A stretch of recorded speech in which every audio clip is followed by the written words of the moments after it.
Hi, I am Tanya, a senior growth marketer at Meritto. I welcome you all to this edition of Education Circuit by Meritto, where we host experts, thought leaders, and decision makers from across the global education ecosystem.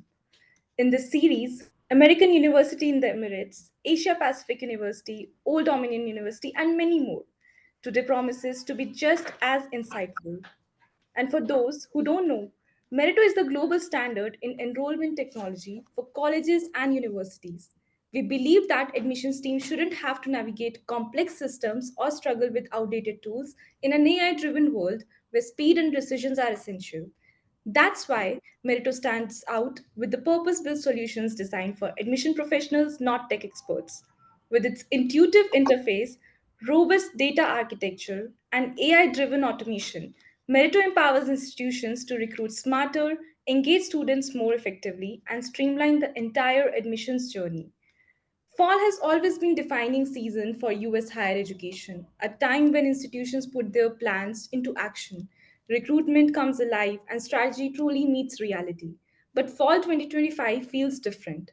Student expectations are higher, the competition is sharper, and technology, especially AI we talk about, is no longer optional for universities and colleges. Well, that's exactly why today we are diving into a timely conversation on building trust and efficiency with AI in US higher ed this fall. To help us explore this, I am thrilled to welcome our guest speaker for today, Mr. Miloš Topić.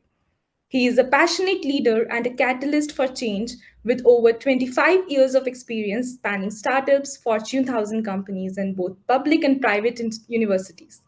Today, as Vice President for Informational Technology and Chief Digital Officer at Grand Valley State University, Milosh brings deep expertise in technology, strategy, and innovation, along with academic credentials that include a PhD in business administration focused on CIO leaderships in higher ed innovation.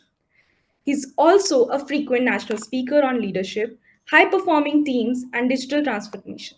We are truly fortunate to have him with us today. We welcome you, sir.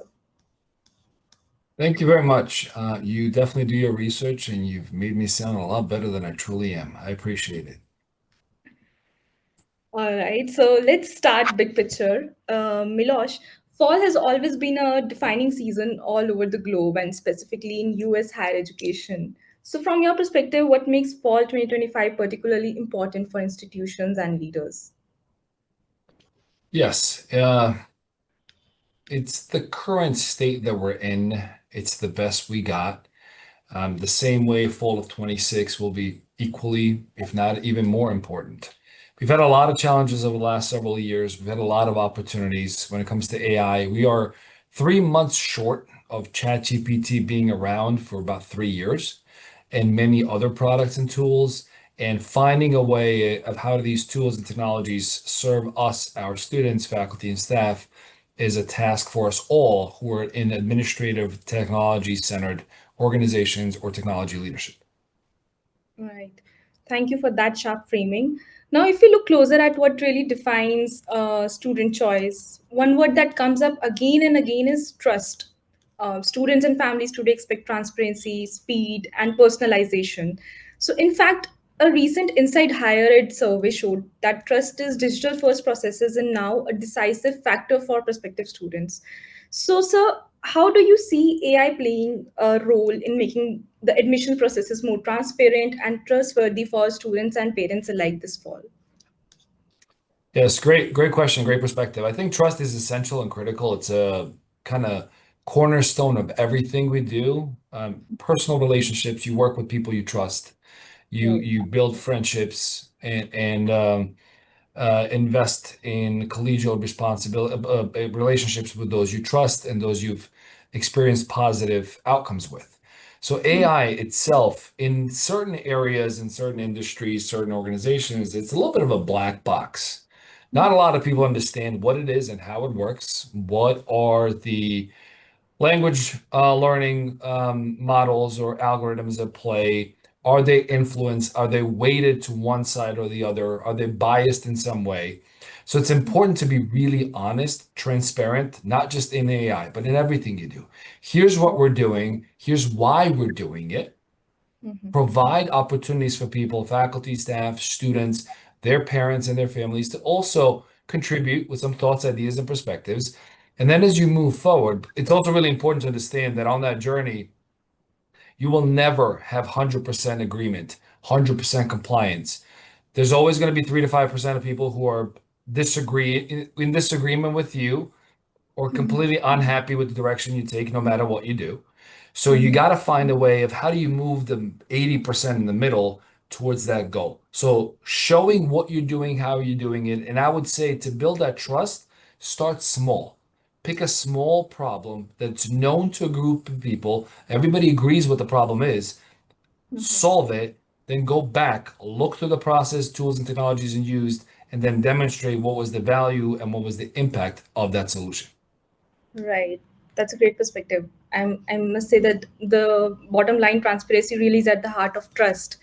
So, moving forward with that, we've highlighted trust, but hand in hand with that comes efficiency, right? Admission officers are stretched thin, often asked to do more with less. And according to EduCause's mid-year report, operational efficiency is one of the top three priorities for CIOs and CTOs in higher ed. So, where do you see AI delivering the fastest impact this fall? Is it admission decisions, student engagement, or back-end workflows if you had to just choose one or many? Yeah, it really depends on how good your data is, Hmm. because it's really built and dependent on it. Right. We are currently, over the last several months, probably closer to a year, we've been working with an outside organization to build an AI model to ingest tens of thousands of transcripts and applications so that we can rate them, we can compare them to previously earned credits and see where they fit on our acceptance kind of curve. And then you have people who still come in and help and overlook some of the things that are unclear and unknown. But we were a few months ago, we were at 70% accuracy, then we were at 80 something. We're approaching 90 now. And it's going to launch fully this fall. So a lot of admissions and enrollment is essential. HR, experience with faculty and staff. There's a lot of things that we do that are heavily manually intensive, and there's a good reason for that. People want to talk to another person. But I believe that the first mile and the last mile is where the relationships are best deployed, that human capital. Everything in the middle can be automated in a variety of different ways and help people, whether it's an AI bot or chat, that can help them guide through those questions, those decisions, and provide them the answers that they look for. So there's a variety of needs, definitely enrollment, definitely HR. But before all of that, like I like to, experiment on ourselves. We in Mhm. IT will go through models and efficiencies first, demonstrate how it helped us, then bring our colleagues and partners across the university and say, hey, we used to have 5 people who do this 10 hours a week. Now we have a person who spends 4 hours a week. Look at all the efficiency. These people can be redeployed to more important tasks. What's the problem that you're struggling with? And let's solve it together. Hmm. Well, that's insightful. So, I like how you've highlighted where the quick wins actually sit. And I almost agree with you. Like, it resonates with what we have seen when institutions unify admissions, recruitment, and even if you talk about payments for that matter on one platform. So, staff are freed from repetitive tasks and can focus on student relationships better, engaging them better. That's the real operational efficiency, I believe. So, Yes. yeah, so now that we have mentioned trust, now we've talked about efficiency. I mean, not denying that, of course, efficiency gains sound great, but institutions know the reality. Every opportunity comes with challenges. We have seen campuses invest in AI and digital tools, but adoption is rarely plug and play. Gartner even noted that fewer than half of higher ed AI pilots scale successfully. So, what do you think are the biggest hurdles institutions face when integrating AI into admission processes, and how can they overcome them without disruption? So first and foremost is leadership. Hmm. Leadership, and I don't mean organizational top-down president, provost, vice presidents. I mean leadership as a whole. Are Right. you courageous enough to say, we're going to go rock a boat, see if it tips over, and if it Hmm. does, we're okay with getting wet and swimming back to shore. So you got to Hmm. figure out a way. You have to be courageous enough to try something new. Hmm. Then your organizational culture, not just AI, everything you do. Yeah. Peter Drucker was credited in saying, culture eats strategy for breakfast. So Hmm. if you have a culture that is resistant to change, to progress, to innovation, that loves to do things, but this is the way we've always done it, that's a little bit more challenging, still doable, but it introduces additional challenges. And then the third itself is your tech stack, your knowledge, your data, your insights, Right. cleanliness of that data. Leadership, do you have the courage to pursue something new and build the buy-in and coalition of the willing? Do you have the right culture to support that? And then finally, the last one is do you have the technical investments in place? Is your data unified into a data platform, a lake house where you can get the causation and correlation on top of which you can build these models? Those are the Yeah. three primary areas I would say. Well, that's absolutely amazing. And if I talk more about how tech products and technology is taking place here, we've noticed too that when technology is purpose built for education, adaptation is much smoother for teams and leadership. Teams don't have to, wrestle with the bloated ERPs or the patchwork of scattered tools that often slow them down, right? So I believe the real challenge isn't just about uh, introducing some new technology or introducing AI per se. It's about making sure it works with the existing systems, with the culture, as you mentioned, and is easy for non-technical staff also to adopt. And it doesn't add to the workload. Well, I believe that's where the rise of even agentic AI is interesting. It's not just another tool. It's not just another system. It acts more like a digital teammate that adapts to workflows. It learns continuously and connects dots across the parameters that we talk: recruitment, admissions, and even the financial aid. That's what helps adoption stick and scale. And yeah, I believe that leadership, along with the right culture and then the tech stack, that's important. Absolutely agreeing to it. And Um, before you go to the next question, I want to add one more point. I yeah. agree with what you said. I am not a fan of adding tech just to add tech. Hmm. Like if we're adding a new product, new partnership, why are we doing that? Because it's Right. supposed to do everything we do in technology, it's supposed to do one or both of these two things. Mhm. One is increase flexibility, provide people abilities to do their work from anywhere. So number Hmm. one. And number two, reduce friction. If it's Mhm. still a process that has 17 steps, that's a bad process. There's a way Right. to do it in four. And if there's a way to do it in four, let's do it in four. Now, you have legal compliance and other things to pay attention to, but reduce complexion and friction and increase flexibility. And then generally, most people will see the value. Hmm. Right. Absolutely agree.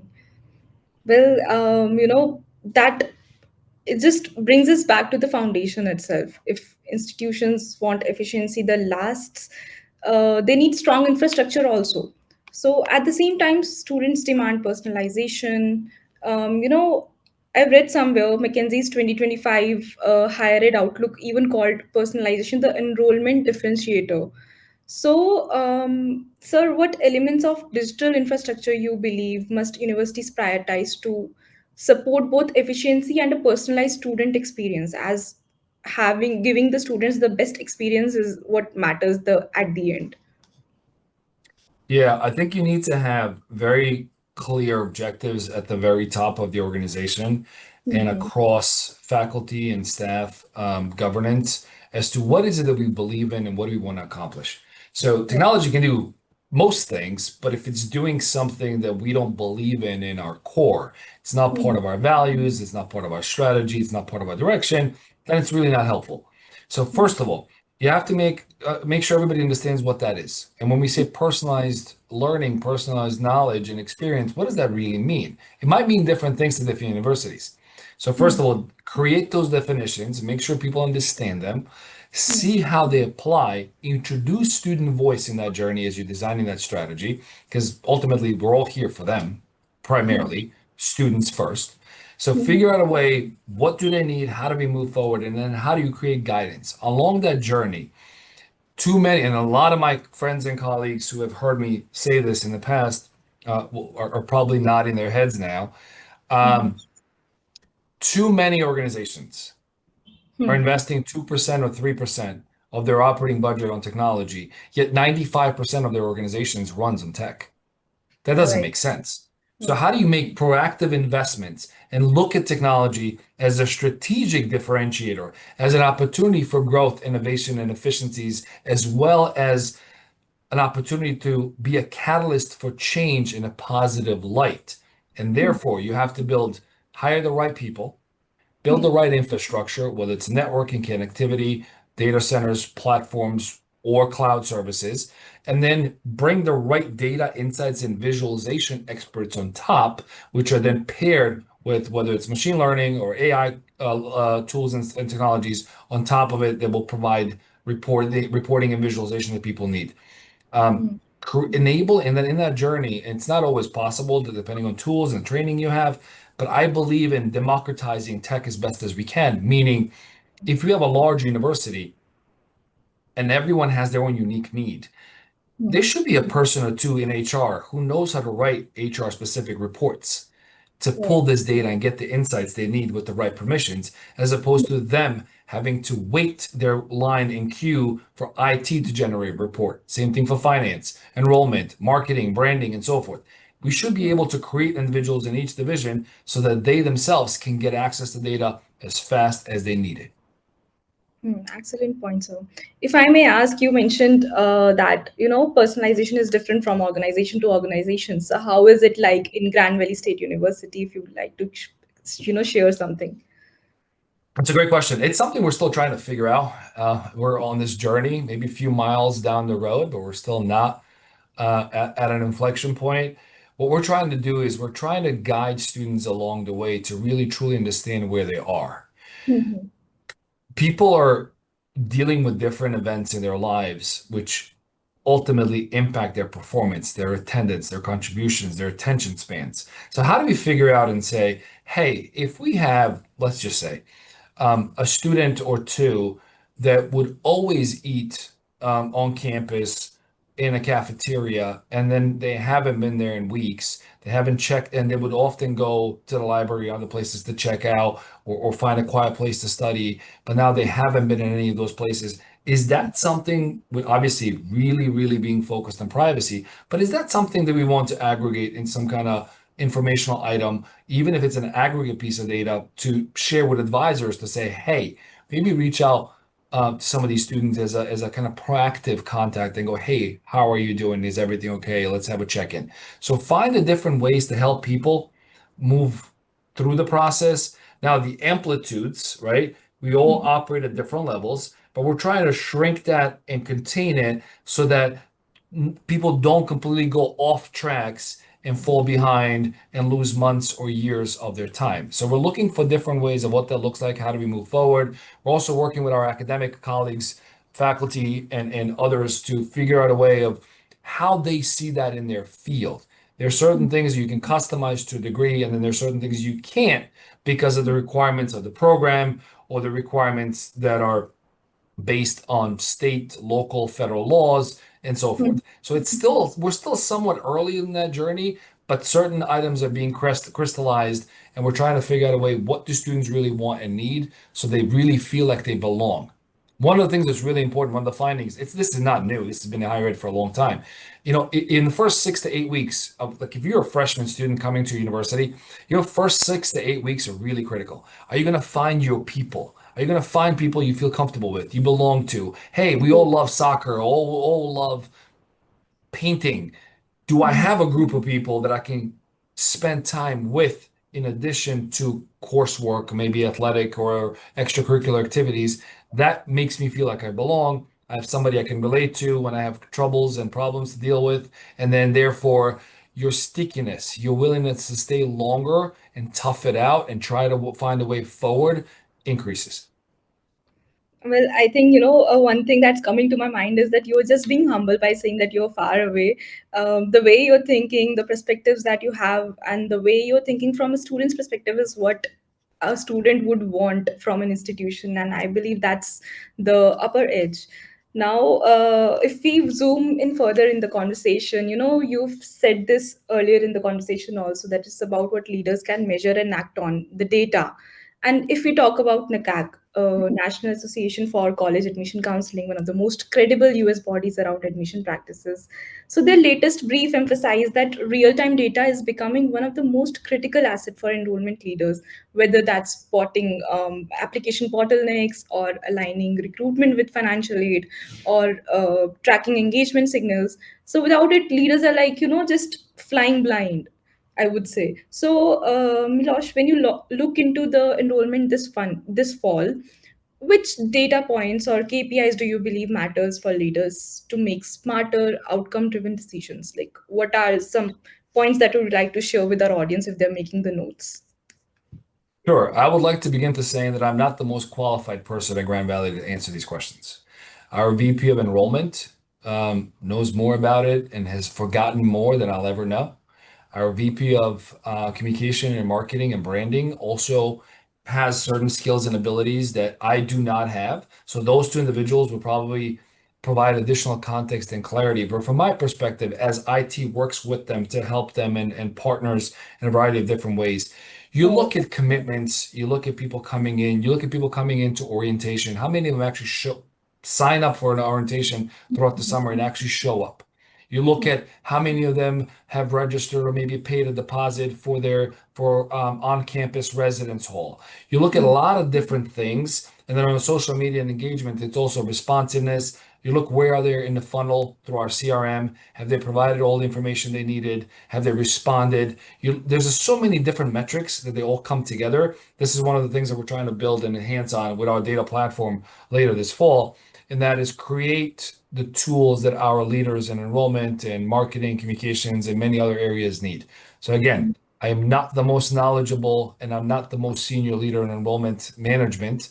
A colleague of mine is, but from my perspective and listening to him speak, it's a number of different levers that you pull at different times on the continuum, on the journey, to be able to provide to students what they need to come in. Now, once they're here, one of the things that we all look at, every university really cares about, and that is a retention rate.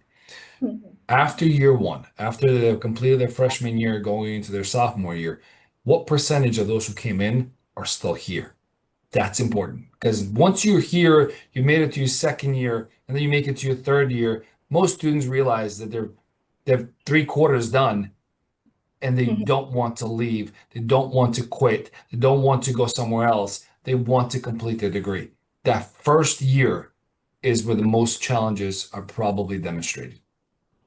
Well, thank you so much for that. And I just want to say this that you've actually covered the right pointers here with the right terminologies, and that's what our audiences would be looking forward to. So, if I could just, summarize or add my opinion here. So, what we have seen, I believe when data is centralized, that's what works from lead sources to counselor productivity to student engagement.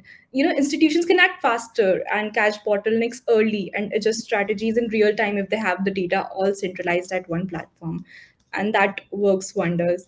Now, moving forward to our conversation, of course, not every institution has the same capabilities. As you mentioned, that even for personalization, it differs from organization to organization. What kind of tech they are wanting to choose, depends on the leadership that is there, the culture they are building for, the kind of students that they are attracting in their university. So, so some are advanced in AI adoption, some have high budgets, while others are just beginning. So, sir, for institutions only starting their AI journey this fall, or maybe not per se the AI, but the digital journey, what's the first practical step they should take to set themselves up for the future growth? Hire the right leader, right? I said that earlier. Do you have the right leader, whether that's somebody in my role or similar equivalent role at a different level? So that's one. Two is technology and digital capabilities infrastructure. Is it looked at as a strategic opportunity and driver, partner, enabler, or is it two or three levels below the senior team, just there to receive requirements at 5:15 on a Friday for things to go live on Monday at 8 o'clock in the morning? So you got to have those honest and somewhat uncomfortable conversations internally. Then you have to look at where you truly are. Do an assessment of your current technology, infrastructure, tech stack, and where the organization is. I wouldn't force anyone to go. You must, I mean, AI is here. That genie has left the bottle. It's not going back in. We got to figure out a way how to use it and have it work for us, as opposed to shying away from it. But if data is not clean, if it's not unified, if it's not structured in any particular way, just introducing AI, it's going to give outcomes that are not accurate, and you could actually do some more harm than good. Right, absolutely. So, I mean, that's very actionable and realistic for leaders who might just feel overwhelmed. And finally, as you've been mentioning, the right leadership, how much it matters. So, beyond the tools and processes, that is the critical factor that determines whether any of this succeeds. So, from your 25 years of intersection of technology and education, what are the three leadership qualities that you'd like to highlight that you think are more important for higher ed executives navigating AI adoption today?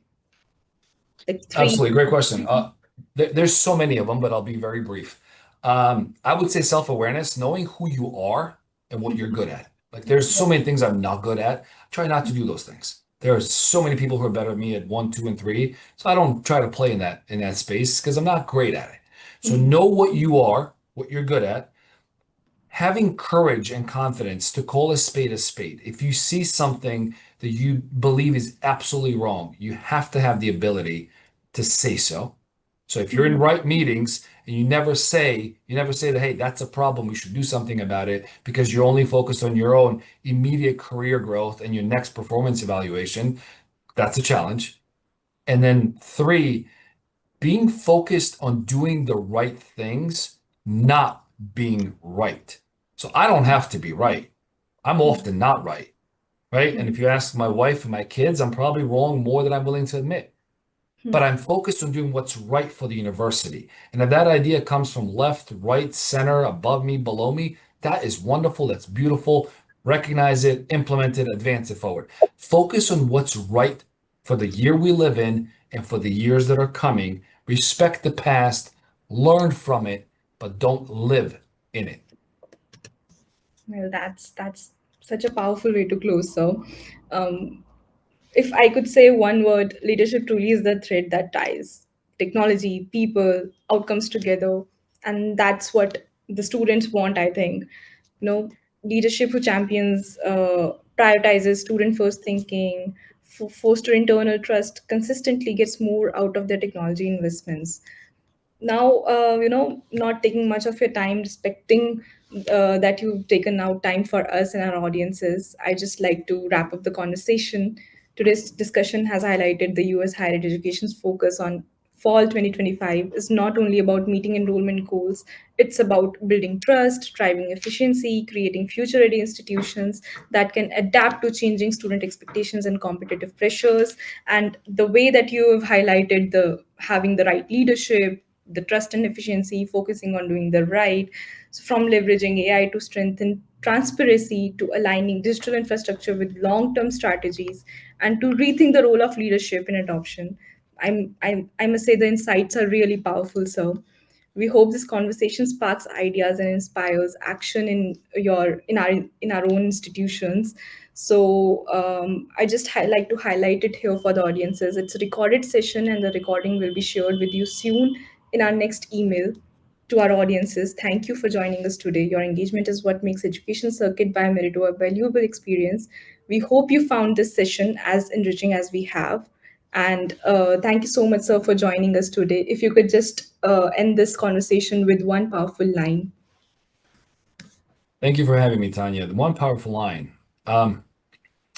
Be yourself. Move forward with confidence, conviction, and purpose.